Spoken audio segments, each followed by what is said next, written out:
Hello, everybody. Welcome back to Firewalls Don't Stop Dragons. I'm your host, Carey Parker. Today we have episode 383 for July 1st, 2024. We are officially halfway through the year.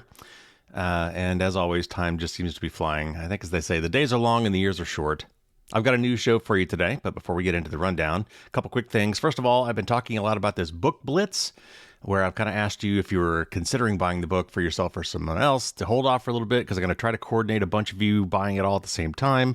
Still working on that. I will be talking with my publisher actually today, as you hear this. We're going to be working up some plans and trying to coordinate some things. So I should have the definitive details for you on the next show about that. So stay tuned. And if you were thinking about buying the book, hold off just a little bit longer.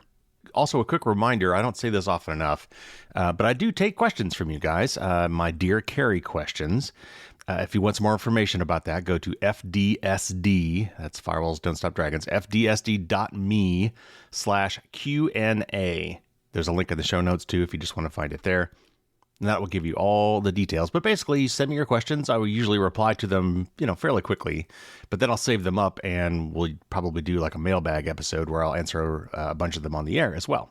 And I also give away a free PDF copy of my book every month to a random person who has submitted a Dear Carey question. So send me those questions. I will answer them first in email and then eventually on the air. Bitwarden is my go-to password manager. It's the one I've been recommending to everybody, and they had a really annoying bug in the Firefox plugin that would cause the Bitwarden vault to lock constantly. I don't know what would trigger it, but it was triggering much more often than your security settings were telling it to. They appear to have finally, after multiple iterations, fixed the bug. In fact, it got worse before it got better. At one point, it was just asking you to put your master password in, more often than it should. And then it was actually reverting to, I don't remember you at all. What's your email address again? And then asking you for your password. It was really painful. But they seem to have gotten that fixed if you're running Firefox. The version of the plugin that you want is 2024.6.3. That appears to have fixed that problem. All right, so we have a new show for today. Got a couple things from Proton. First of all, they had an interesting article on their blog about some politicians' personal details that were exposed, mostly in the EU. Also, there's some Proton news. They have transitioned toward a nonprofit structure. It's kind of a hybrid. I'll talk a little bit about that. As usual, I've got a couple great articles from 404 Media. The first one is about a lawsuit claiming that Microsoft was tracking people who were shopping for sex toys online. And another about ID verification service that's used for a lot of things, including TikTok, Uber, and Twitter, has exposed people's driver's licenses. There's yet another Mac info stealer malware going around being delivered via Google Ads. The U.S. Postal Service has been handing over lots of information willingly and without a warrant to law enforcement about your mail and packages. The EFF has a really good article about some new automatic license plate reader vulnerabilities that really go to show how dangerous some of this mass surveillance technology can be. The U.S. has decided to ban Kaspersky software, not just for the government, which they did several years ago, but now for the entire U.S. market. Sonos quietly changed their data use policy to remove a statement about not selling your data. And finally, Mozilla has bought an ad firm and may be signaling that they are going to get into the ad business. I'll give you my take on that. And then finally, my tip of the week will wrap up my series of 3 articles about backing up your data. And today we're going to talk about backing up data that you don't own. More on that in a bit. Let's get to the news.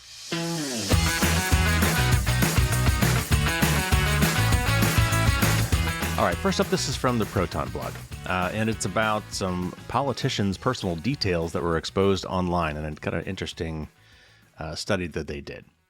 The email addresses and other sensitive information of 918 British MPs, members of the European Parliament, and French deputies and senators have been leaked to dark web marketplaces where data is illegally bought and sold. As part of our investigation with Constella Intelligence, we searched the dark web for 2,280 official government email addresses from the British Parliament, European Parliament, and French Parliament. We found that around 40% had been exposed, along with passwords, birth dates, and more. British MPs fared the worst, with over two-thirds, 68%, of checked email addresses appearing on the dark web, followed by nearly half, or 44%, of the EU MEPs. French deputies and senators had the best security, with only 18% of searched emails appearing in hacker exchanges. The fact that these emails, which are publicly available on government websites, are on the dark web isn't a security failure by itself. Nor is it evidence of a hack of the British, European, or French parliaments. Instead, it shows that politicians used their official email addresses to set up accounts on third-party websites, which were later hacked or suffered a breach, putting themselves and the information they're entrusted to keep safe needlessly at risk. Even more concerning is that these email addresses were matched with 697 passwords in plain text. Proton informed every affected politician that they had sensitive data exposed on the internet before publishing this article. If a politician reused one of these exposed passwords to protect their official email account, it could also be at risk. We've seen the havoc that a single compromised email account can wreak. During the 2016 U.S. presidential election, Hillary Clinton's chief of staff famously fell for a phishing attack and had his emails exposed, revealing embarrassing messages and providing fodder for all manner of speculation. Imagine the chaos attackers could create if they were able to gain access to a fraction of these politicians' official email accounts. Many of these MPs, MEPs, deputies, and senators are in senior positions, including heads of committees, government ministers, and senior opposition leaders, and have access to highly sensitive information. Even worse, several of them are currently serving or having formerly served on committees charged with overseeing and enforcing national and international digital strategies.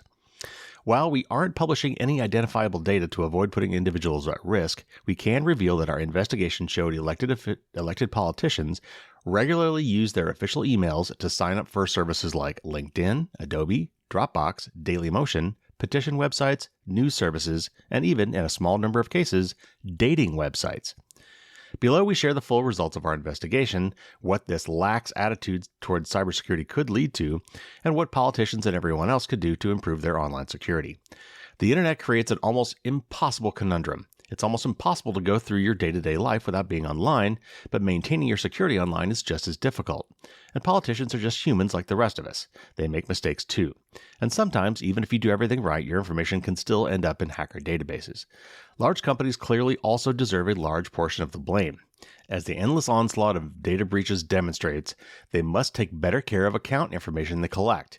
However, government officials, especially lawmakers with access to sensitive government information, must have a more robust threat model than the average person. This applies to any public figure, whether an academic, journalist, business executive, etc. And I've cut out a good bit of this article, but I'm going to jump down to the bottom where they give some recommendations. And they say, to begin with, no one should use their professional email to create online accounts, especially government officials who have access to secret information. Your email address is your online identity, something that allows big tech, advertisers, and sometimes even malicious attackers to follow you around the internet. Using your official government email address for accounts is like shouting, "I'm a valuable target," every time you walk into a room.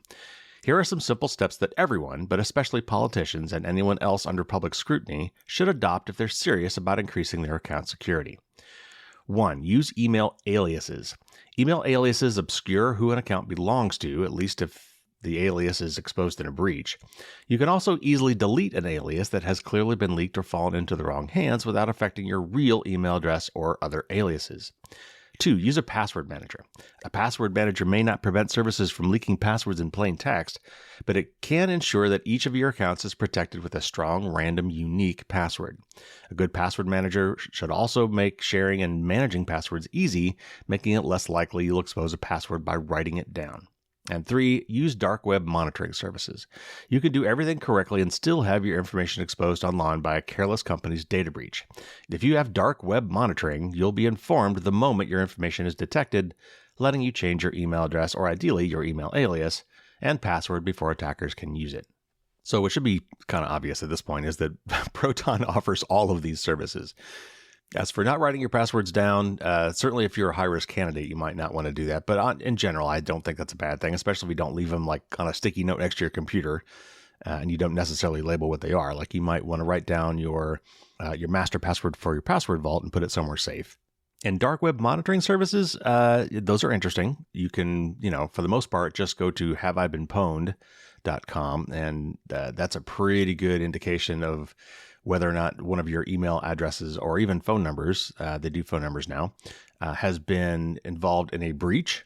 But yes, I could see that perhaps explicit dark web monitoring services might be helpful as well. While I'm not sure this is something that the average person needs to seek out and pay for, I would definitely think that anybody in a position of being a politician or rich or famous or a celebrity or in some way be more of a target than your average person, they need to be taking their security much more seriously.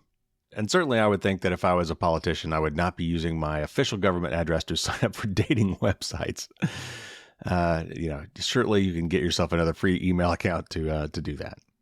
One more thing I want to talk briefly about Proton. They put out a press release, and I'm not going to read it all, talking about how they have set up this new nonprofit organization. And they've kind of done what some other companies have done. And they have a hybrid approach where they've got a nonprofit foundation that supports a potentially for-profit other company.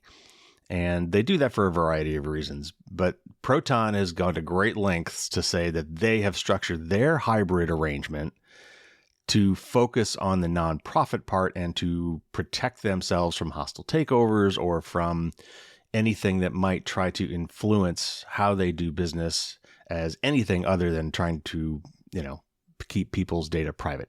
So I'm not going to read this whole thing. And I've actually reached out to Andy Yen from Proton to see if maybe we can get him back on the show sometime soon to kind of talk about this, and not just them in particular, but how a company's financial structure and business structure can impact their dedication to privacy for their users. I thought that might be an interesting discussion. So we'll see if we can get that to happen. But for now, let me just read briefly a part of their press release and blog on this. And there's a link in the show notes if you want to get the full story. It's kind of long, but here's how it starts. From the very beginning, Proton has always been a different type of organization. This is probably evident in the way in which we got started via a public crowdfunding campaign that saw 10,000 people donate over $500,000 to launch development. As a company created by scientists who met at CERN, that's CERN, that's the European Organization for Nuclear Research, and in the French pronunciation of that, the initials would be CERN. And to this day remains run by scientists, Proton has never been led by people who are driven by the maximization of profit. What has always mattered most is impact, led by a deeply held belief that people must come before profits. Proton's mission has always been unique. Most companies are created to be sold, and they achieve that by placing profit above all other considerations. For most businesses providing services to the masses, the easiest way to profit has been to misuse user data and engage in surveillance capitalism to the detriment of society and democracy. At Proton, we have intentionally taken a different path to achieve a more difficult mission. We want to remake the internet in a way that is private by default and serves the interests of all of society, not just the interests of a few Silicon Valley tech giants. In short, we want to create an internet that is able and willing to defend freedom no matter the cost. For exactly 10 years, we have done this, as today marks the 10th anniversary of the initial Proton Mail crowdfunding campaign in 2014. Our journey has not been an easy one, but thanks to the support of all of you, we have persevered and thrived despite all the obstacles thrown in our way. For this reason, community is the most important thing to us, and we want to ensure that Proton continues to faithfully serve the community for the next 10 years and beyond. To achieve this goal, I, as Proton's founder, joined by Jason Stockman, Proton's co-founder, and Ding-Chao Liu, Proton's first employee, have jointly endowed the nonprofit Proton Foundation through a donation of Proton shares. These transfers and commitments from the foundation founders make the Proton Foundation the primary shareholder of Proton and make irrevocable our wish that Proton remains in perpetuity an organization that places people ahead of profits. Adopting a Swiss nonprofit structure provides additional security, which a corporation cannot achieve. Because Proton has no venture capital investors, we take this additional step to secure the future. Swiss foundations do not have shareholders, so Proton will no longer be dependent upon the goodwill of any particular person or group of persons. Instead, Swiss foundations and their board of trustees are legally obligated to act in accordance with the purpose for which they were established, which, in this case, is to defend Proton's original mission. As the largest voting shareholder of Proton, no change of control can occur without the consent of the foundation, allowing it to block hostile takeovers of Proton, thereby ensuring permanent adherence to the mission.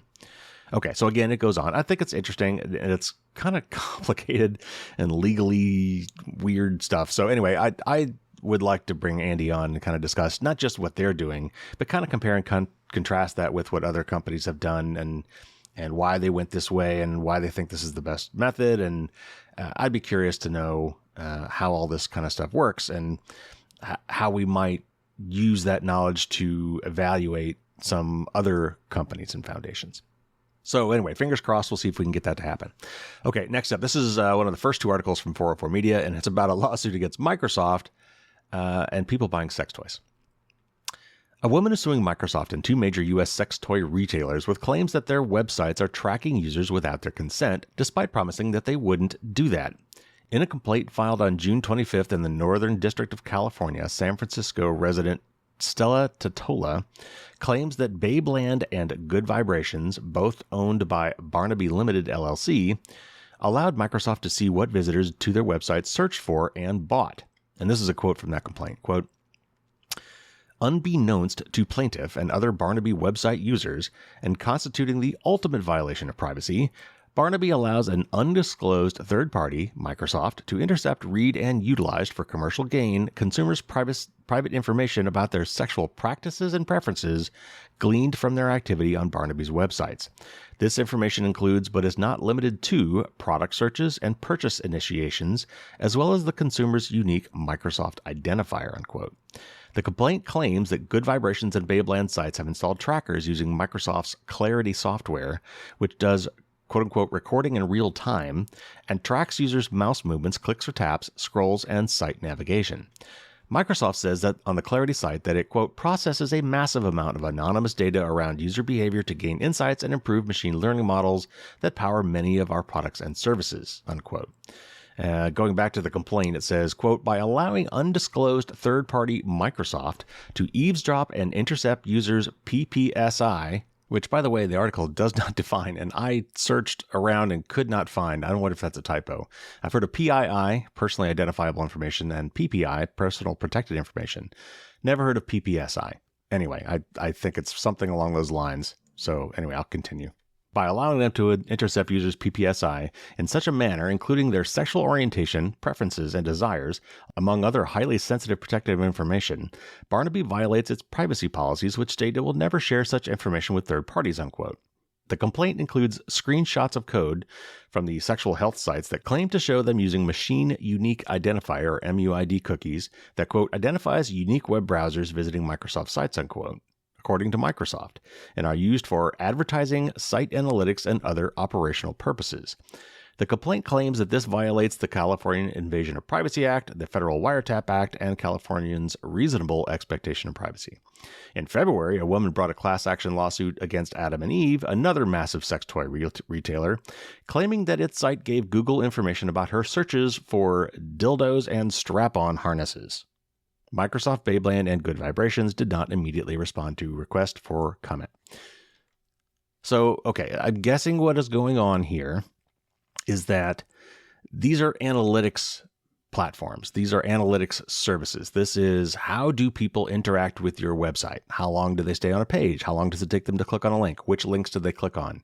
What does their mouse maybe hover over but doesn't click on?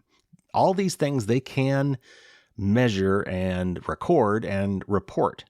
These can be very valuable things to know as a website designer when you want to improve the site, to find out how to get people to enjoy your website more or to click on ads more, to optimize it in various ways. I understand the need for this information. But the problem here is that they are claiming that Microsoft did not do this anonymously, or not anonymously enough, meaning that they believe that Microsoft has the ability to know what this specific person by name was, looking at and doing on this website. So we'll see what comes of this lawsuit. But when you do collect that kind of information, it can be re-identified. It can be de-anonymized, and they've got to do it very carefully. And if they didn't do it right, then they may be subject to some liability here. All right, another one from 404 Media, and this is about so many services online today are trying to be restricted for kids, meaning that you have to verify your age, and not just kids, but adults too. Everybody has to prove their age in order to use the site or be blocked from the site, and that means usually some sort of official government ID or document that can prove that you are who you say you are and show when you were born. Not how old you are, not if you're older than 18, but specifically the day you were born is the way most of those documents work. I've talked about this on the show before where what we probably need is some sort of service that just verifies that you're over a certain age. It gives you a token about that. But you know what? Let me come back to that after I read this story. It will have more meaning. A company that verifies the identities of TikTok, Uber, and X users, sometimes by processing photographs of their faces and pictures of their driver's licenses, exposed a set of administrative credentials online for more than a year, potentially allowing hackers to access that sensitive data, according to screenshots and data obtained by 404 Media. The Israel-based company called Authentics, and that's, I had to look it up because it's spelled AU10TIX, so Authentics. That's dumb.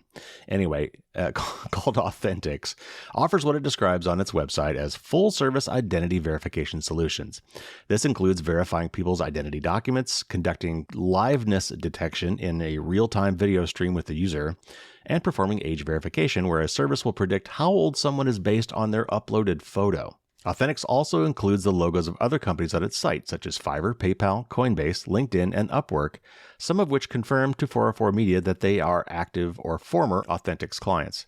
The news comes as more social networks and pornography sites move towards an identity or age verification model in which users are required to upload their real identity documents in order to access certain services. The breach highlights that identity services could themselves become a target for hackers, something I've mentioned many times before. The cybersecurity researcher did not distribute the data beyond providing screenshots and some data to 404 Media for verification purposes. And this security researcher from Spider Silk named Mossab Hussein told 404, quote, "My personal reading of this situation is that an ID verification service provider was entrusted with people's identities and it failed to implement simple measures to protect people's identities and sensitive ID documents," unquote. The set of credentials, the ones that they found on the web, provided access to a logging platform, which in turn contained links to data related to specific people who had uploaded their identity documents, Hussein showed. The accessible information includes the person's name, date of birth, nationality, identification number, and the type of document uploaded, such as driver's license. A subsequent link then includes an image of the identity document itself. Some of those are American driver's licenses. The data also appears to include results from Authentics' verification process, with a field for liveness reading true, the probability of that conclusion on a scale of 0 to 1, with the potential result being like 0.0948629, and other fields called document authenticity and overall quality. More results appear to relate to Authentics' comparison of photo of a person's face to their uploaded document, with another section referencing a photo called photo for face comparison.jpg. Another screenshot from the tool shows a line chart with one axis labeled client organization name. That axis includes TikTok shop creator, impersonation X Corp, and Uber car share passport, apparent references to the three tech giants. None of those companies responded to multiple requests for comment from 404 Media. In September, X said it was partnering with Authentics for the social network's government ID-based account verification. In 2020, Authentics published a press release saying it was working with Uber. The credentials appear to have been harvested by malware in December of 2022 and first posted to a Telegram channel in March of 2023, according to timestamps and messages for the Telegram channel that posted the credentials online. 404 Media downloaded these credentials and found the name matching that of someone who lists their role on LinkedIn as a Network Operations Center Manager at Authentics. The file contained a wealth of passwords and authentication tokens for various services used by the employee, including tools from Salesforce and Okta, as well as the logging service itself. 404 Media did not use the credentials in any way. Having these credentials freely available on Telegram dramatically lowers the barrier to entry for hackers to breach organizations, rather than going through the laborious process of installing malware onto a target themselves, such as an employee laptop. They can simply piggyback off someone else who has already done that work.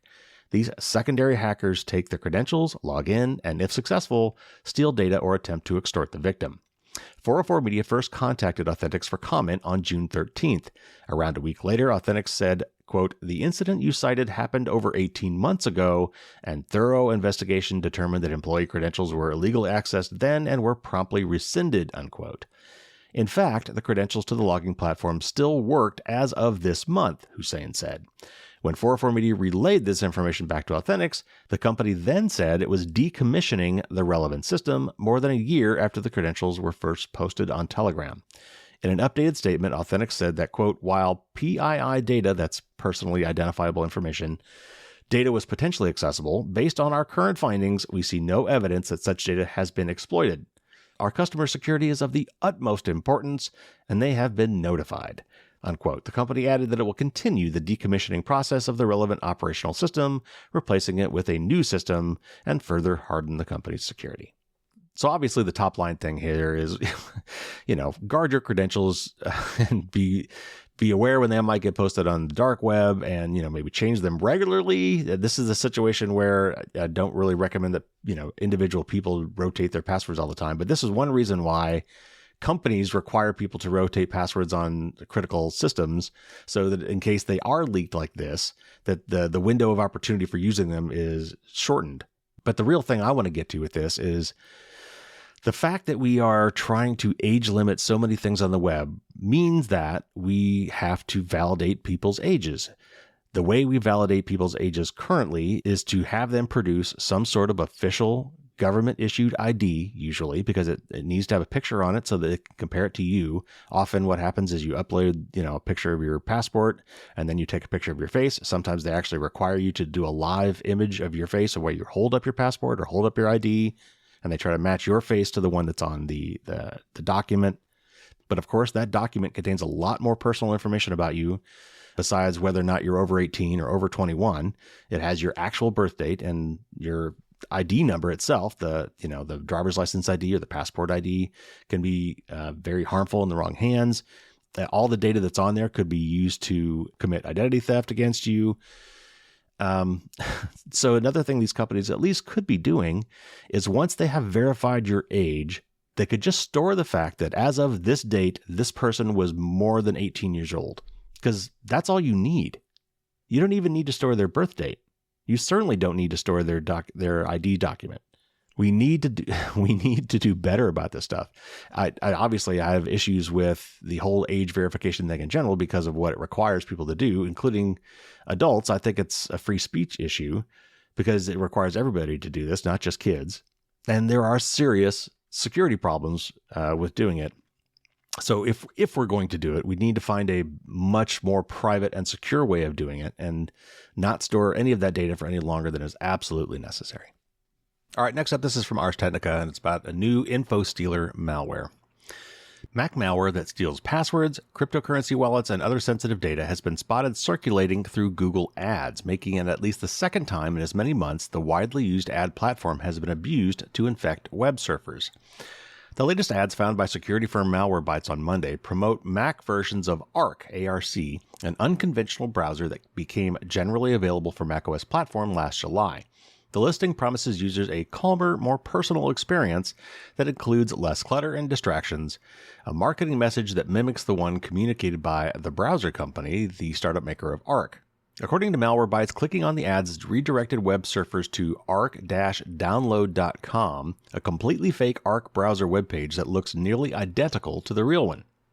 Visitors who click the download button on arc-download.com will download a .dmg installation file, that's a disk image file on macOS, that looks similar to the genuine one, with one exception. Instructions to run the file by right-clicking and choosing Open, rather than the more straightforward method, and the usual method, of simply double-clicking on the file. The reason for this is to bypass a macOS security mechanism that prevents apps from being installed unless they're digitally signed by a developer Apple has vetted. An analysis of the malware code shows that once installed, the stealer sends data to the IP address, and it gives a number that you won't remember. The address happens to host the control panel for Poseidon, the name of a stealer actively sold in criminal markets. The panel allows customers to access accounts where data collected can be accessed. Poseidon advertises itself as a full-service macOS stealer with capabilities including file grabber, cryptocurrency wallet extractor, password stealer from managers such as Bitwarden, KeePassXE, and browser data collector. Crime forum posts published by the stealer creator bill it as a competitor to Atomic Stealer, a similar stealer for macOS. Segura said both apps share much of the same underlying source code. The post author, Rodrigo4, has added a new feature for looting VPN configurations, but it's not currently functional, likely because it's still in development. The forum post appeared on Sunday, and this would have been a week ago Sunday for you guys. And Malwarebytes found the malicious ads 1 day later. The discovery comes a month after Malwarebytes identified a separate batch of Google ads pushing a fake version of Arc for Windows. The installer in that campaign installed a suspected info stealer for that platform. Like most other large advertising networks, Google Ads regularly serves malicious content that isn't taken down until third parties have notified the company. Google Ads takes no responsibility for any damage that may result from these oversights. The company said in an email it removes malicious ads once it learns of them and suspends the advertiser, and has done so in this case. People who want to install software advertised online should seek out the official download site rather than relying on the site linked in the ad. They should also be wary of any instructions that direct Mac users to install apps through the right-click method mentioned earlier. The Malwarebytes post provides indicators of compromise people can use to determine if they've been targeted. So the real key is that last part there. First of all, no matter what platform you are running, Windows, Mac, Linux, whatever, if you see an advertisement for something and it's software that you might be interested in, do not click on that ad to get it. Figure out the company that makes it, figure out where their official website is, and then search for and find the software that you're interested in buying and downloading. Even that can be tricky because Google search ads, for example, can also be poisoned. So do your research. Second, if you're on a Mac and the installer for some application that you have downloaded says, here's how you're supposed to install this, right click on this and say open, that is not what you want to do. That is bypassing the built-in Mac security mechanisms that will warn you against non-notarized or unofficial Mac apps. So that should be a major red flag. And then if you think you may have done this and may be infected by this, check out the link in this article to Malwarebytes, where they can give you some indicators of compromise. In other words, clues that might help verify whether or not you have accidentally installed this particular malware. And of course, I will say one more thing. This is another reason why I use an ad blocker. uBlock Origin. I honestly, when I see other people try to surf the web without an ad blocker, I don't know how they do it. It has gotten so bad. So many ads and popped up all over the place and moving and getting your attention. And it's just gotten ridiculous. Besides the annoyance part, it can be a real security problem. All right, moving on. This is from the next article here is from the Washington Post, and it's about how law enforcement is getting a lot of juicy information from the U.S. Postal Service without even needing a warrant. The U.S. Postal Service has shared information from thousands of Americans' letters and packages with law enforcement every year for the past decade, conveying the names, addresses, and other details from the outside of boxes and envelopes without requiring a court order. Postal inspectors say they fulfill such requests only when mail monitoring can help find a fugitive or investigate a crime. But a decade's worth of records, provided exclusively to the Washington Post in response to a congressional probe, show Postal Service officials have received more than 60,000 requests from federal agents and police officers since 2015, and that they rarely say no. Each request can cover days or weeks of mail sent to or from a person or address, and 97% of the requests were approved according to the data. Postal inspectors recorded more than 312,000 letters and packages between 2015 and 2023, the records show. The surveillance technique, known as the Mail Covers Program, has long been used by postal inspectors to track down suspects or evidence. The practice is legal, and the inspectors say they share only what they can see on the outside of the mail. The Fourth Amendment requires them to get a warrant to peek inside. But the Postal Service's law enforcement arm, the U.S. Postal Inspection Service, has traditionally declined to say how often it facilitates such requests, saying in a 2015 audit that such details would decrease the program's effectiveness by, quote, alerting criminals, unquote, to how the technique works. For that audit, the agency said it had approved more than 158,000 requests from postal inspectors and law enforcement officials over the previous 4 years. The IRS, FBI, and the Department of Homeland Security were among the top requesters. In a letter in May 2023, a group of 8 senators, including Ron Wyden, Democrat of Oregon, Rand Paul, Republican of Kentucky, and Elizabeth Warren, Democrat of Massachusetts, urged the agency to require a federal judge to approve the requests and to share more details on the program, saying officials there had chosen to, quote, provide this surveillance service and to keep postal customers in the dark about the fact that they have been subjected to monitoring, unquote. In a response earlier this month, the chief postal inspector, Gary Barksdale, declined to change the policy but provided nearly a decade's worth of data showing that postal inspectors, federal agencies, and state and local police forces made an average of about 6,700 requests a year, and that inspectors additionally recorded data from about another 35,000 pieces of mail a year on average. Barksdale said in a letter to the senators in June 2023 that the program was not a, quote, large-scale surveillance apparatus, unquote, and it was focused only on mail that could help police and national security agencies carry out their missions that protect the American public. The practice, he added, has been legally authorized since 1879, a year the Supreme Court ruled that government officials need a warrant before opening any sealed letter. And this is a quote from Barksdale, quote, "There is no reasonable expectation of privacy with respect to information contained on the outside of a mail matter," unquote. Ron Wyden said in a statement, quote, "These new statistics show that thousands of Americans are subjected to warrantless surveillance each year and that the Postal Inspection Service rubber stamps practically all of the requests they receive," unquote. He also criticized the agency for refusing to raise its standards and require law enforcement agencies monitoring the outside of Americans' mail to get a court order, which is already required to monitor emails and texts. In their letter last year, the senators said that even the exteriors of mail can be deeply revealing for many Americans, giving clues about the people they talk to, the bills they pay, the churches they attend, the political views they subscribe to, and social causes they support. In 1978, a circuit court judge said that the mail covers could expose someone's personal life, quote, "in a manner unobtainable even through surveillance of his movements," unquote, rendering the subject's life an open book. So I've talked about this before, but I want to make sure you are aware. The U.S. Postal Service process, their way of handling mail, includes taking pictures of the exterior of all of your packages and letters and storing them and providing them to law enforcement upon request. You can see what this looks like by signing up for it yourself. There is a program called the USPS Informed Delivery option, which I subscribe to. I mean, they're doing it already, whether I want them to or not. So I have signed up for this service, which sends me an email every morning showing me what letters and packages I will be receiving today, which is going out with the mail carrier. And that, I'm sure, is exactly the exact same pictures that are being shared with law enforcement when they say, "I want to see everything Carey has received in the last year." So signing up for this service will give you an idea of what information is being recorded, but it's also actually helpful. You may find that 3 things were supposed to be delivered and you only got 2. So maybe a porch pirate took your package or something, or somebody pulled a credit card offer out of your mailbox and may be attempting to use it to get credit in your name.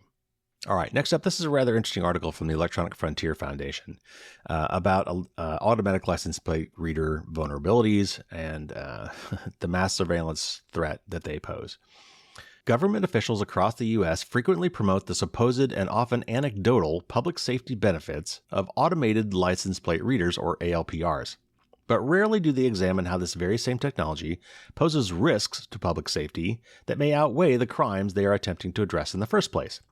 When law enforcement uses ALPRs to document the comings and goings of every driver on the road, regardless of a nexus to a crime, it results in gargantuan databases of sensitive information, and few agencies are equipped, staffed, or trained to harden their systems against quickly evolving cybersecurity threats. The Cybersecurity and Infrastructure Security Agency, CISA, a component of the U.S. Department of Homeland Security, released an advisory last week that should be a wake-up call to the thousands of local government agencies around the country that use ALPRs to surveil the travel patterns of their residents by scanning their license plates and fingerprinting their vehicles. And by fingerprinting, what I mean is, not only are they taking a picture of the license plate, but they're, getting the make and model of the car, the color of the car. A lot of times they look for bumper stickers on the vehicle that might make it unique. Perhaps, damage to the vehicle that would also make it unique. Things like that. Things that would let them recognize this vehicle again. The bulletin outlines 7 vulnerabilities to Motorola Solutions' vigilant ALPRs, including missing encryption and insufficiently protected credentials. To give a sense of the scale of data collected with ALPRs, EFF found that just 80 agencies in California using primarily vigilant technology collected more than 1.6 billion license plate scans in 2022. This data can be used to track people in real time, identify their pattern of life, and even to identify their relationships and associates. An EFF analysis from 2021 found that 99.9% of this data is unrelated to any public safety interest when it's collected. If accessed by malicious parties, the information could be used to harass, stalk, or even extort innocent people. Unlike location data a person shares with, say, GPS-based navigation app Waze, ALPRs collect and store this information without consent, and there is very little a person can do to have this information purged from these systems. And while a person can turn off their phone if they are engaged in a sensitive activity, such as visiting a reproductive health facility or attending a protest, tampering with your license plate is a crime in many jurisdictions. Because drivers don't have control over ALPR data, the onus for protecting the data lies with the police and sheriffs who operate the surveillance and the vendors that provide the technology. It's a general tenet of cybersecurity that you should not collect and retain more personal data than you are capable of protecting.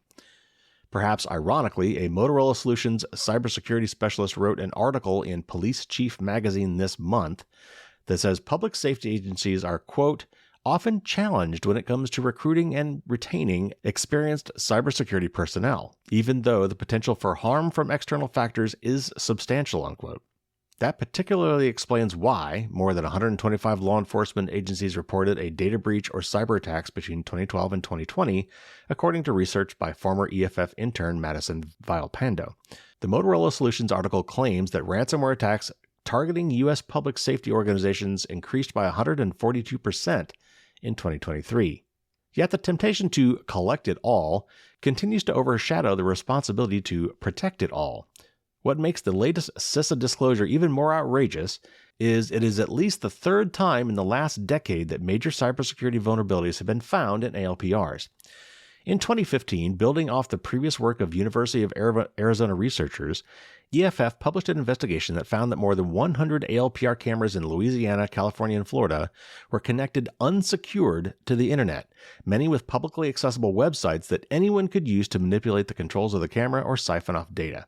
Just by visiting a URL or a web address, a malicious actor without any specialized knowledge could view live feeds of the cameras, including ones that could be used to spy on college students at the University of Southern California. Some of the agencies involved fixed the problem after being alerted about that problem. However, 3M, which had recently bought the ALPR manufacturer PIPS Technology, which has since been sold to Neology, claimed zero responsibility for the problem, saying that instead that it was the agency's responsibility to manage the device's cybersecurity. They said, quote, the security features are clearly explained in our packaging, unquote. 4 years later, TechCrunch found that the problem still persisted. In 2019, Customs and Border Protection's vendor providing ALPR technology for Border Patrol checkpoints was breached, with hackers gaining access to 105,000 license plate images, as well as more than 184,000 images of travelers from a face recognition pilot program. Some of those images made it onto the dark web, according to reporting by journalist Joseph Cox, who we just interviewed as the author of Dark Wire from 404 Media. If there's one positive thing we can say about the latest vigilant vulnerability disclosures, it's that for once, a government agency identified and reported the vulnerabilities before they could do damage.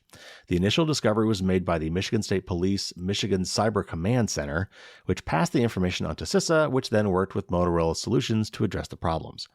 The Michigan Cyber Command Center found a total of 7 vulnerabilities in vigilant devices, 2 of which were medium severity and 5 of which were high severity. One of the most severe vulnerabilities, given a score of 8.6 out of 10, was that every camera sold by Motorola had a Wi-Fi network turned on by default that used the same hard-coded password as every other camera, meaning that if someone was able to find the password to connect to one camera, they could connect to any other camera as long as they were near it. Someone with physical access to the camera could also easily install a backdoor, which would allow them to access the camera even if the Wi-Fi was turned off. An attacker could even log into the system locally using a default username and password. Once they connected to that camera, they would be able to see live video and control the camera, even disable it.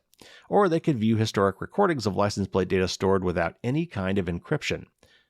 They would also see logs containing authentication information, which could be used to connect to a back-end server where more information is stored. Motorola claims that they have mitigated all of these vulnerabilities. When vulnerabilities are found, it's not enough for them to be patched. They must be used as a stark warning for policymakers and the courts. But a data breach isn't the only way that ALPR data could be leaked or abused. In 2022, an officer in the Ketchy, Kansas Police Department accessed ALPR data shared with his department by the Wichita Police Department to stalk his wife. Recently, the Orrville, Ohio Police Department released a driver's raw ALPR scans to a total stranger in response to a public records request, and that is something I reported on last time. Public safety agencies must resist the allure of marketing materials promising surveillance omniscience and instead collect only the data they need for actual criminal investigations. They must never store more data than they can adequately protect with their limited resources, or they must keep the public safe from data breaches by not collecting the data at all. All right, next up, this is from TechCrunch, and it's about the U.S. now banning the sale of Kaspersky software, citing security risks from Russia. The U.S. government announced on Thursday that it is banning the sale of Kaspersky antivirus software in the country and is asking Americans who use the software to switch to a different provider. The Commerce Department's Bureau of Industry and Security said it has imposed the first-of-its-kind ban, arguing that Kaspersky threatens U.S. national security and users' privacy because the company is based in Russia. And this is a quote from U.S. Commerce Secretary Gina Raimondo.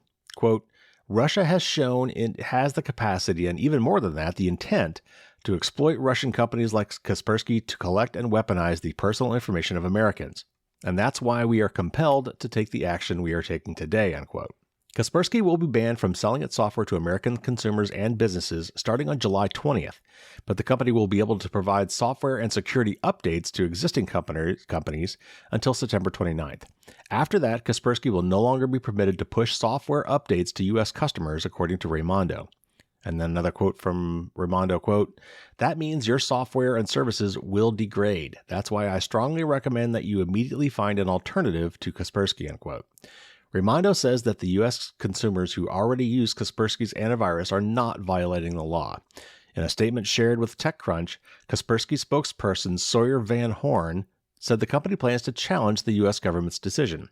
And quoting a statement from the company, quote, Kaspersky does not engage in activities which threaten U.S. national security and, in fact, has made significant contributions with its reporting and protection from a variety of threat actors that targeted U.S. interests and allies. The company intends to pursue all legally available options to preserve its current operations and relationships.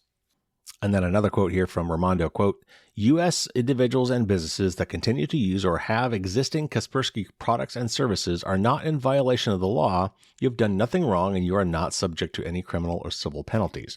However, I would encourage you in the strongest possible terms to immediately stop using that software and switch to an alternative in order to protect yourself and your data and your family, unquote. To inform consumers, Raimondo and the Department of Homeland Security and the Justice Department will work to notify U.S. consumers, and the U.S. government will set up a website so people who are impacted can find the information they need to understand why they're doing what they're doing and help them take next steps.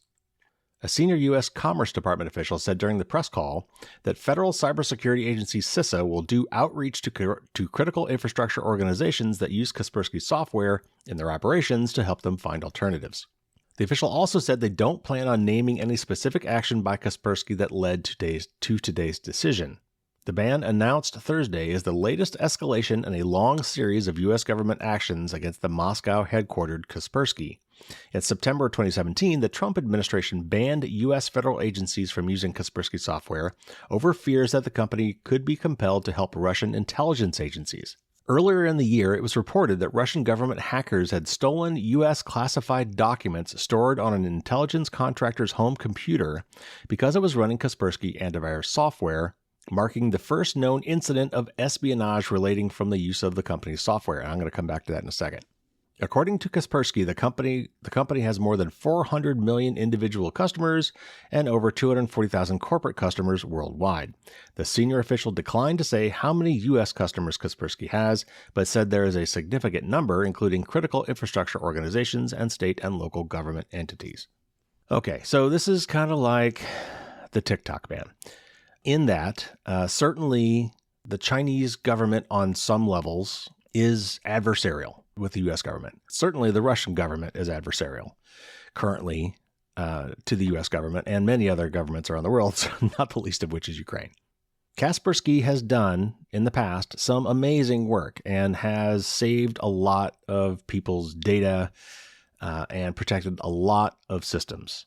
It can, of course, also be true that they are being influenced here and there by the Russian government and could potentially get up to no good on U.S. computers.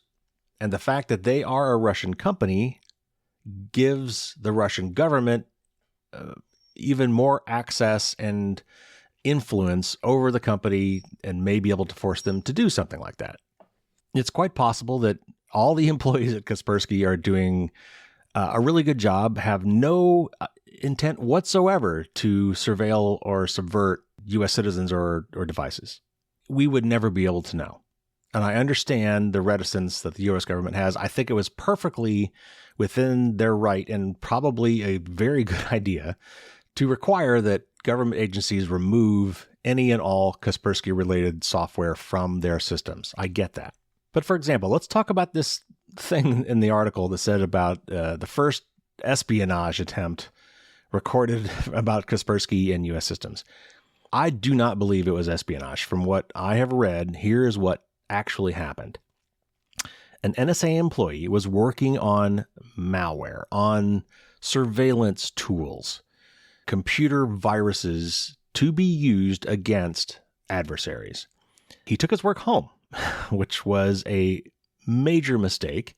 So he has these viruses that he is, I don't know if it's a he or she. This person has these viruses that they are working on, this malware. It is malware. They are crafting it in his home computer, and their home computer is running Kaspersky antivirus.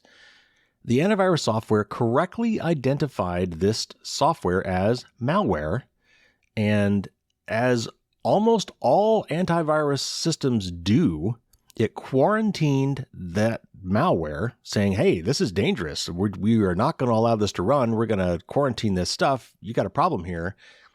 And automatically sent samples of that software, the malware, that the NSA was crafting, these hacking tools that the NSA was crafting, to Kaspersky for analysis.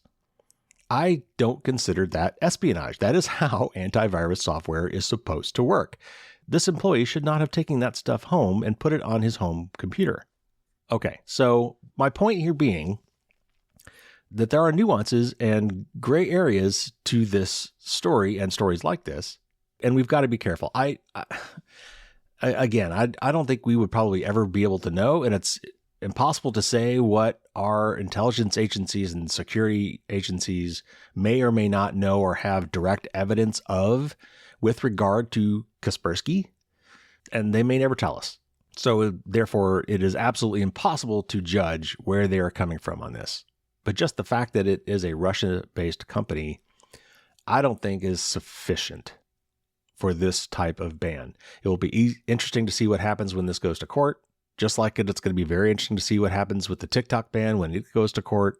But I think we need to be really careful about starting to do some of these retaliatory bans on products just because of their origin, lest we be subject to the same thing. Because in fact, China is trying to get everybody off of Windows because they don't trust it. If we start becoming balkanized in that way and don't trust each other and cut these international financial ties, things that bind us together in certain ways, the world will become more fractured, and I'm not sure that's going to be a good thing. In the meantime, if you are somebody who is running Kaspersky software of any variety on your devices, be on the lookout for communications from the federal government about what to do about that and how to get it off your system and replace it with something else. Again, just briefly, my stance on antivirus software is that if you're a Mac user, you probably don't need it. If you're a Windows user, I would only use Windows Defender. And if you really want a second opinion or a spot check on something, then download the free version of Malwarebytes and do an on-demand scan. For most people, that's enough. Also, use online tools like VirusTotal to check executables and other files that you worry might be infected. There are tools that you can use, and antivirus software requires very privileged access to your system, and if it goes rogue, it could do some very bad things. So regardless of how I feel about any particular one, like say Kaspersky, I generally do not recommend that people install antivirus software. And by the way, on your smartphones and tablets, I would say it's even less necessary. Okay, moving on. This is from Apple Insider. Audio hardware maker Sonos has removed a promise from its U.S. user agreement that it wouldn't sell users' personal information, which went unnoticed until eagle-eyed users spotted the change. The pledge, which has been in all previous versions of the user agreement, was excised in a revision dated June 2024. The change was first noticed on a Reddit forum devoted to Sonos gear soon afterwards and garnered immediate negative reactions. The original wording, quote, "Sonos does not and will not sell personal information about our customers," unquote, is still present in user agreements for other countries, at least for now. Sonos, in making this change, seems to be inviting further user discontent following a negative reaction to the recent redesign of its controller app for iOS. The new version drew user ire after dropping numerous features that had been in the previous version, such as the ability to shuffle the song list or edit it on the fly. There is no way to opt out of the new Sonos user agreement without returning the products purchased.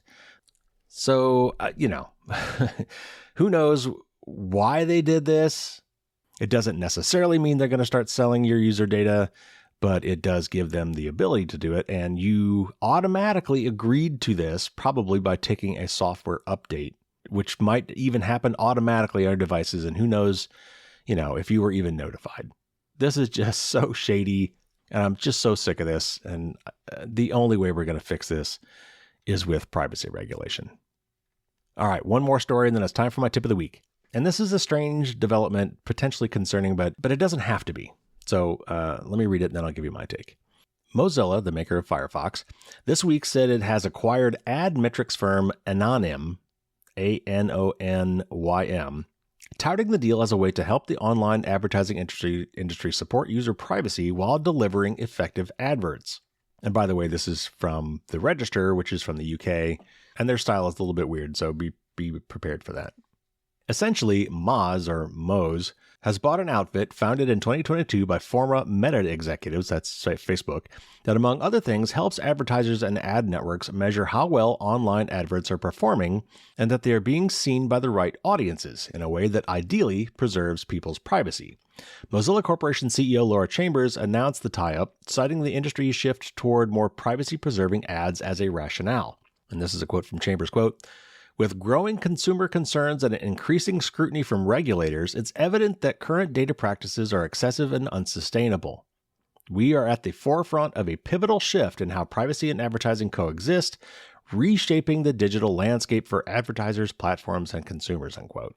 Mozilla's marquee product, the Firefox browser, has long been a refuge for the not-so-private Google Chrome ecosystem among those who block ads for the sake of security and privacy. Many of its other products also emphasize privacy, which since the 1990s has implied the avoidance of online advertising. Regulatory changes in the past few years have led to efforts to reconcile privacy and advertising, most notably Google's Privacy Sandbox, a set of notionally privacy-preserving ad technologies intended to take over from the intrusive data collection enabled by third-party cookies, due to be phased out next year. Yeah, well, I'll believe that when I see it. As services like Oracle Advertising fall victim to reduced data availability, those aiming to reinvent the ad market in a more legally compliant form have grown fond of the phrase privacy-preserving. Brave Search Ads, for example, is a privacy-preserving ad platform. Apple's Safari browser has a setting to enable privacy-preserving ad measurement, and Microsoft Edge has its own approach for privacy-preserving ads. Ariel Garcia, director of intelligence for ad watchdog Check My Ads, told the Register in an email that she's generally skeptical of claims about privacy-preserving ad technology.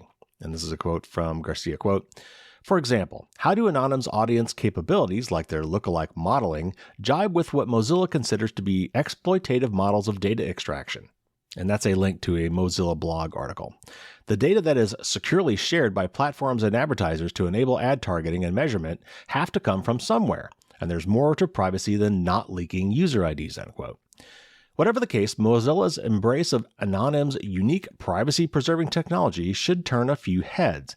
Not only is the browser developer committing to a business that its software has served to shut out, but the Public Benefit Corporation may have found a revenue source to make it less dependent on Google's search payments. Anonym, we're told, will operate as its own business unit within Mozilla. The company provides privacy-safe ad measurement, audience segmentation, and ad delivery optimization. Asked whether Mozilla has any concern that its user base, many ardent ad blockers among them, will oppose Anonym, a spokesperson for Firefox told the Register advertising as a business model is what allows the internet to be free and open to everyone, though there's still room for improvement. And this same person, sounds like anonymous, said, quote, "Our vision is a web which empowers individuals to make informed choices without their privacy and security being compromised.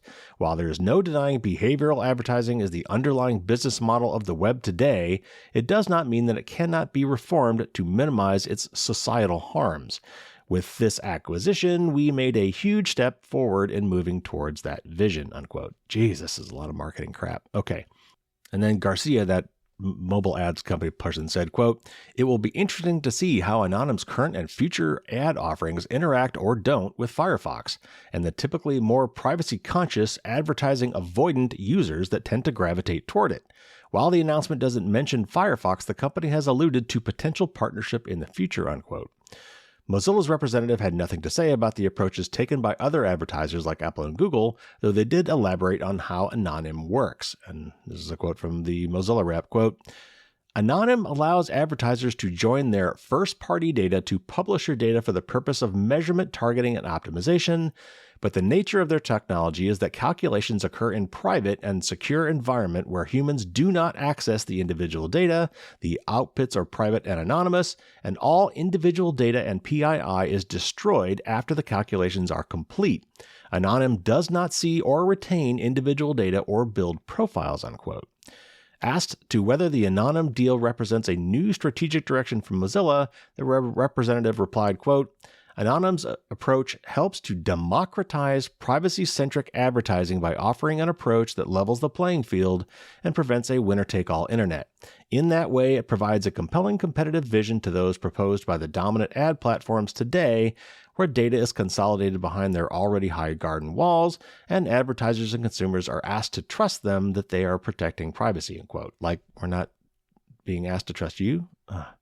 Garcia said that given Mozilla's work to advance tracking protection and the positions they've taken about the need for regulatory interventions that limit first-party data sharing to promote competition, there's reason to be optimistic about the Anonym deal. And one last quote from Garcia, quote, "The elephant in the room and the opportunity is how to solve for the industry-created problem that people don't like and don't trust advertising. Privacy-enhancing tech doesn't make creepy and disruptive ads less creepy or disruptive in the eyes of the average user. Building trusted execution environments is one part of the equation. Regaining customer trust is the bigger challenge at hand, and I look forward to seeing Mozilla's plan to tackle it," unquote. Okay, so this article also links to Mozilla's press release on this, and I read through it.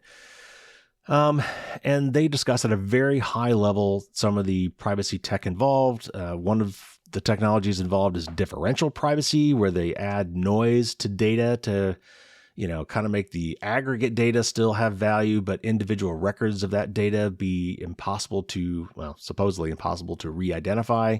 We really obviously need to see a lot more details on how this is going to work. But here's basically my take on this. Mozilla needs to make money. They have to make money to support what they're doing. Currently, one of the main ways they make money is by making the Google search engine the default on the Firefox browser, for which Google pays them a lot of money. I'm not sure if we know the exact amount, but a lot. And Google pays Apple, by the way, to do the same thing for Safari. That is obviously not an ideal situation. But again, for these companies to survive, they've got to make money somewhere. For better or worse, the way the web works today, with free or cheap services, is they are ad supported.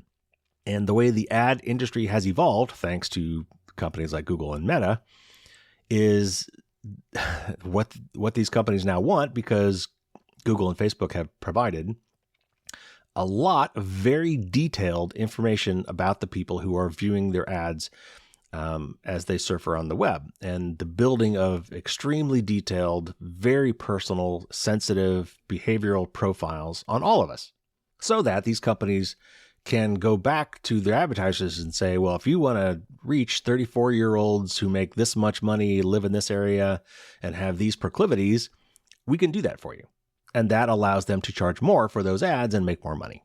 Now, Google's Privacy Sandbox, I think, actually has some potential merit. I think there may be a way to have targeted advertising without exposing that information to the advertising companies directly. And maybe this company that Mozilla bought has another way of doing that. And if they maintain that as a separate arm of Mozilla and maybe don't incorporate it into Firefox so that Firefox suddenly has approved ads that won't be blocked and things like that, kind of like the AdBlock Plus arms dealer model, where they play both sides of the fence.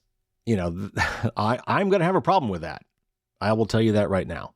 But if we can somehow figure out a way to have an ad-supported web that preserves privacy, then that kind of is the best of both worlds. People don't want to pay for stuff, and the way you get away with not paying for stuff is by looking at ads, and advertisers making money and kicking that back to the websites to pay for the stuff that we like.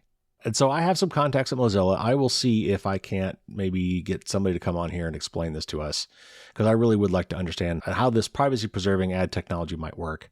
But I'm also here to tell you, based on the story we just had today, ad space is sold like billboard space, and it's kind of a wide open free-for-all to anybody who's willing to pay. And oftentimes the people that are paying are bad guys. And those bad guys are using those advertisements to collect personal data and or deliver malware. So even if the privacy problem is fixed, I'm not sure the security problem could be fixed. Anyway, it's an interesting and ongoing struggle. And I'll be here to report on it and try to give you my take as the situation develops. Okay, that is your news. Now, quickly for our tip of the week. Again, almost all my tips of the week go back to articles from my newsletter and blog at firewallsdon'tstopdragons.com. So if you go to my website, this will be the top article. You can read more about it there. You can click on links, and that will take you to more information, including the previous 2 articles in this series about backing up data. Initially, what I talked about was backing up your local data. In the old days, most of our data was on our computer, and then some of it was on our smartphones or tablets, but it was kind of local. Like we had it on a physical piece of hardware that we were holding or were sitting in front of. And then as the cloud service era came upon us, a lot of our data became primarily held in the cloud. They weren't primarily stored on our devices. So my last tip of the week was talking about how to make sure that you backed up and made extra copies of your data that was primarily stored in the cloud. Well, there's one other category of data that I would like you to consider making copies of, and that is data that you don't own. So what do I mean by that? So where I actually first ran into this idea was our family does a lot of shared online photo albums. Whenever we get together for family trips or family gatherings or other fun things where we're all together, one of us will create a shared iCloud photo album and share it with everybody, and we will all post our pictures to it. So we will all have the memories, the pictures for those memories that we can share with each other. But those pictures, particularly the ones that I didn't take, someone else in my family took and posted to the shared album, I don't have those. They are accessible to me through my photo app on macOS, but they're not stored locally. They're stored in the cloud. So if somebody were to delete them, the original owner, for example, I would lose access to those. And oftentimes I'm actually only looking at smaller versions, little thumbnail versions, and not the full-size versions. So if any of those pictures are valuable enough to me that I want to make sure that I maintain my own personal full resolution copies of those, I need to make sure that I download those to my computer. And you can do that through Apple. It's pretty easy. I'm sure other ones are similar.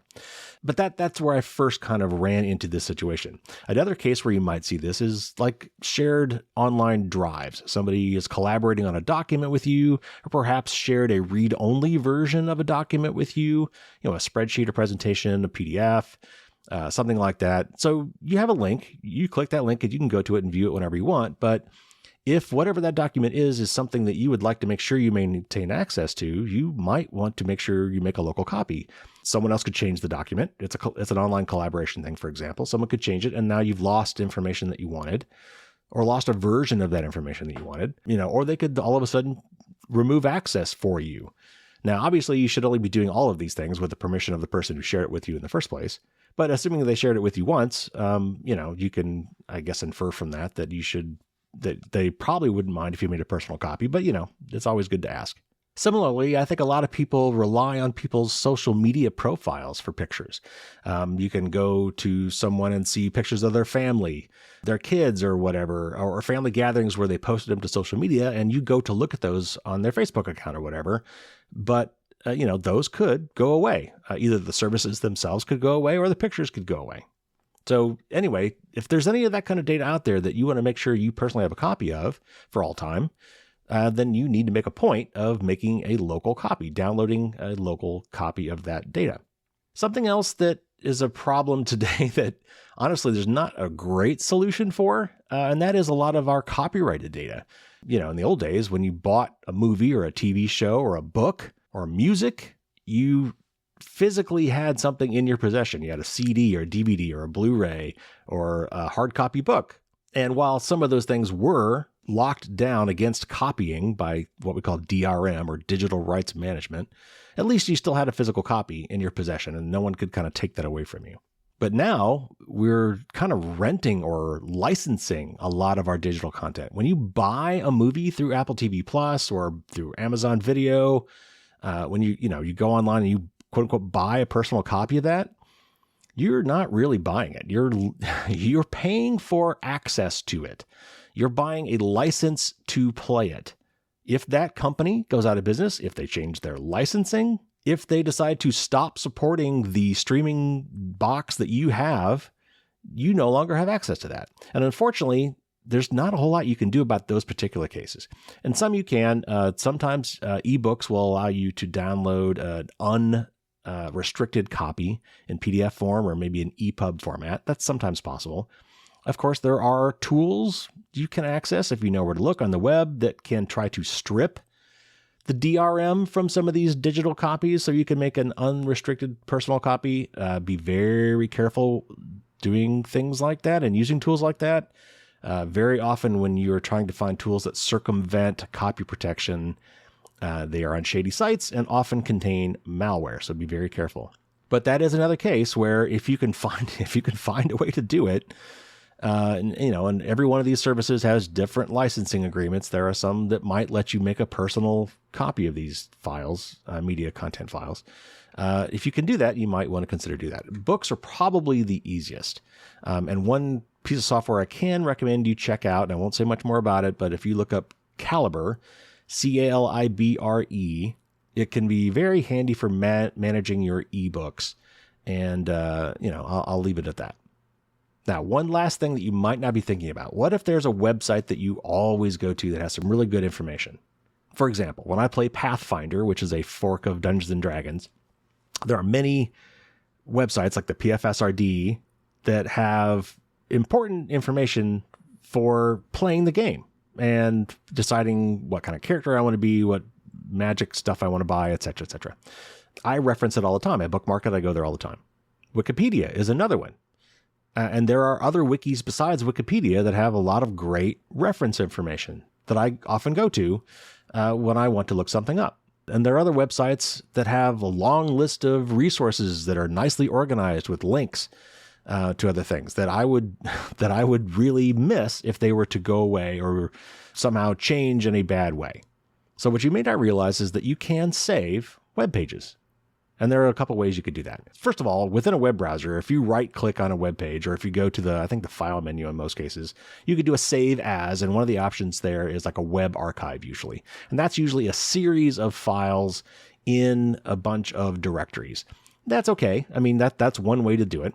But there's a browser plugin that I really like called Single File, and that's all one word. And they make it for Chrome, Firefox, and Safari at the very least. And it will allow you to save any page as a single, simple HTML page. And that includes the embedded images. A lot of times those images are just links to somewhere else, so that if you saved that page as an HTML page, if those images ever went away, the links to them would fail. This one actually makes a copy of those images and encodes them in text format and embeds them in the HTML web page. For those of you who know, it's a base 64 encoding. It is really pretty handy for saving a single web page. And an HTML file is about as universally portable a format as you can find. And it's even, in this case, much better than a PDF of a web page. PDFs of web pages are horrible because they break the web page into pages with page numbers and things. And that is not how an HTML page works. When you're scrolling through an HTML page, there's no page boundaries. So when you're talking web pages in particular, having a tool like Single File is a great way to make a local copy of a given web page.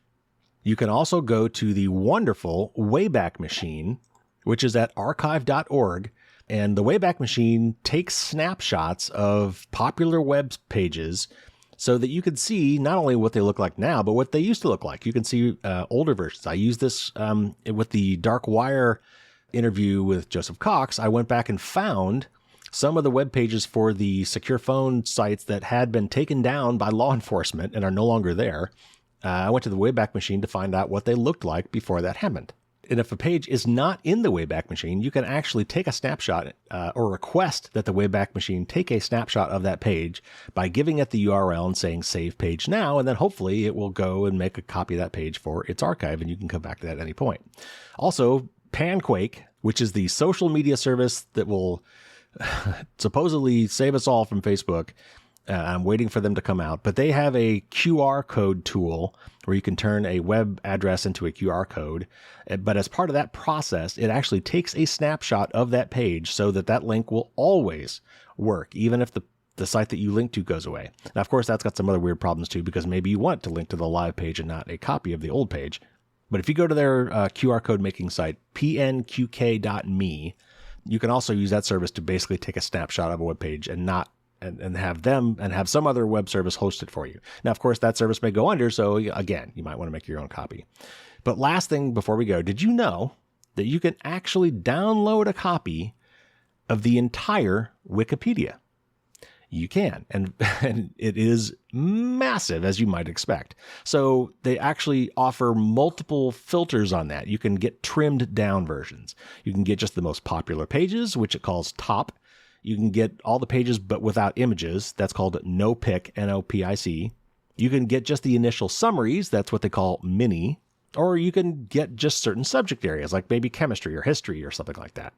And because I love Wikipedia and I would hate to be without it, and I am a weird kind of a digital prepper person, every so often, like once or twice a year, I will download the entire English top 1 million maxi version of Wikipedia, which is about 40 gigabytes. Why? I don't know. Will Wikipedia ever go away? I certainly hope not. But, hey, when the zombie apocalypse come, I'm going to look pretty smart because I got my own personal copy. So there you go. There is your news and your tip of the week.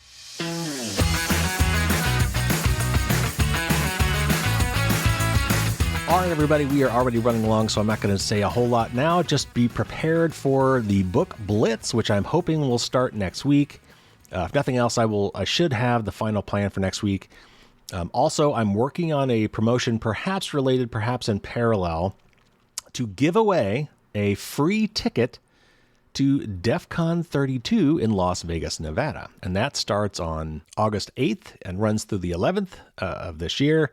If you're going to bother going to Las Vegas for DEF CON, you might also look at attending B-Sides Las Vegas, which is just 2 days prior to that and costs a lot less. But this year, the DC 32 tickets are running about $480, $460, I think, something like that, which is a good bit of money. Now, of course, you still have to, pay for airfare and lodging when you're there. But nevertheless, due to a series of circumstances, somebody I know has a ticket they are not going to be using, and DEF CON allows you to give your ticket to somebody else. So he made it available to me to give away to you. So anyway, stay tuned. I'm going to be putting together some sort of promotion around that as well. Next week, we've got a great interview for you. I'll be talking with Irene Knapp, and they used to work at Google in the privacy department. And we're going to be talking about privacy-enhancing technology and, of course, what it was like to be in the privacy department at Google.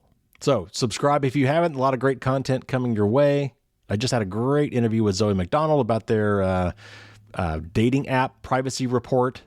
I got my interview with Jason from Intel Techniques about OSINT coming up, and a wonderful talk with Jack Daniel about B-Sides. So subscribe if you haven't. That way you won't miss any of that goodness. Take care, everybody. Stay safe out there. And until next time, as always, don't get caught with your drawbridge down.